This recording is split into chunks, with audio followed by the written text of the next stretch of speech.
Ya, Assalamualaikum warahmatullahi wabarakatuh. Saya Teti Dwi Septiari, NIM 2017-014-0014.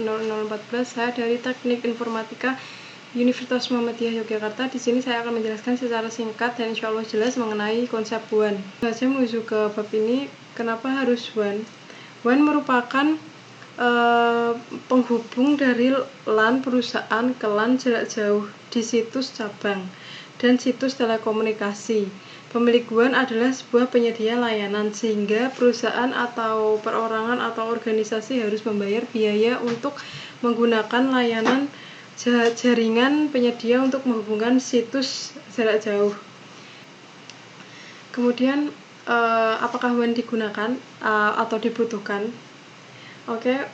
Untuk zaman sekarang, dengan maksudnya adalah zaman-zaman modern, WAN sangat diperlukan karena pada zaman sekarang bisnis atau perseorangan atau penggunaan pribadi memerlukan komunikasi di antara situs yang terpisah secara geografis atau jarak. Tanpa WAN, LAN hanya akan menjadi serangkaian jaringan yang terisolasi. Kemudian lanjut ke WAN topologis atau WAN topologi. WAN dibagi menjadi beberapa topologi, yaitu point-to-point, hub and spokes, full mesh, dan dual home. Saya akan menjelaskan secara rinci tentang pembagian-bagian itu sendiri. Baik, point-to-point atau topologi point-to-point merupakan menggunakan sirkulasi antara dua titik akhir.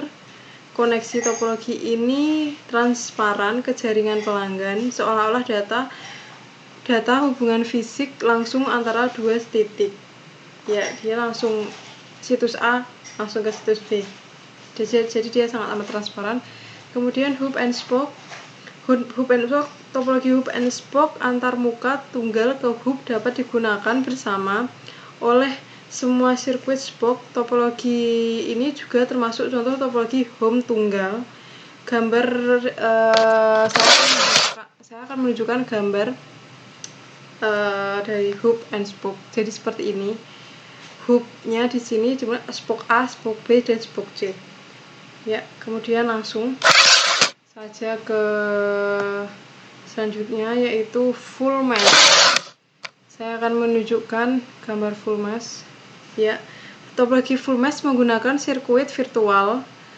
Berbagi situs dapat berkomunikasi langsung dengan situs lain. Kerugiannya topologi ini adalah banyak sirkuit virtual yang perlu dikonfigurasi dan dipelihara. Jadi seperti ini gambarnya. Ini situs A, situs B, situs C, dan situs D. Namun kerugiannya yaitu banyak virtual. Kemudian langsung ke yang terakhir, dual home topologi. Baik, ini dual home topologi, yaitu keuntungan dari topologi ini adalah redundansi jaringan yang ditingkatkan, load balancing, komputasi terdistribusi atau pemrosesan, dan kemampuan untuk mengimplementasikan koneksi penyedia layanan backup. Namun di sisi lain, kerugiannya adalah topologi ini lebih sulit untuk diimplementasikan karena membutuhkan konfigurasi tambahan dan lebih kompleks. Ya, seperti ini gambarnya. Jadi topologi ini membutuhkan konfigurasi yang sangat kompleks di situ. Kemudian evolving networks, berkembangnya jaringan. Pada zaman modern saat ini, jaringan berkembang dengan sangat cepat untuk membantu manusia menjalankan pekerjaan dalam bidang bisnis maupun keperluan pribadi atau penggunaan perseorangan. Jaringan sangat dibutuhkan untuk mendukung produktivitas dan profitabilitas bagi perusahaan atau perseorangan. Sehingga untuk zaman sekarang, dengan berkembangnya zaman pada sekarang, jaringan sangat amat membantu. Kemudian small office. Baik, small office atau kantor kecil, span engineer menggunakan LAN tunggal untuk berbagi informasi antar komputer dan untuk berbagi peripheral seperti printer, plotter, skala besar, untuk mencetak gambar teknik dan peralatan fax. Kemudian baru-baru ini meningkatkan LAN mereka untuk penyedia layanan voice over IP atau VoIP yang murah untuk menghemat biaya saluran telepon terpisah untuk karyawan. Koneksi internet melalui layanan broadband yang disebut digital subscriber line atau DSL yang disediakan oleh penyedia layanan telepon lokal mereka. Dengan begitu sedikit karyawan, bandwidth bukan masalah yang signifikan. Jadi seperti itu. Maaf saya sambil membaca rangkuman saya. Kemudian kampus network. Ya, beginilah kampus network. Ini internet, marketing, sales, finance, accounting, engineer, production. Jadi kayak bagian-bagiannya terpisah di kampus network. Kemudian langsung saja ke branch network. Baik branch network atau kantor cabang yang lokasinya masih bisa terjangkau perusahaan tersebut untuk menggunakan jalur khusus pribadi melalui penyedia layanan lokal mereka. Untuk kantor yang berlokasi di negara lain atau jauh secara geografis, internet adalah pilihan koneksi WAN yang efisien. Distribusi network atau dalam sebuah perusahaan, jaringan yang terdistribusi sangatlah penting untuk membantu para karyawan dalam menjalankan sebuah pekerjaan mereka. Perusahaan sangat memilih untuk menentukan bagaimana jaringan dalam perusahaan mereka. Seperti itu. Kemudian langsung menuju ke berikutnya, yaitu WAN operasional. Langsung WAN is the OC model. Ada beberapa OC model, yaitu physical, data link, kemudian network, transport, session, presentation, dan application, seperti yang ada di gambar seperti ini. Kemudian standard access WAN didefinisikan dan dikelola oleh sejumlah otoritas yang diakui, yaitu ada 3 seperti ini.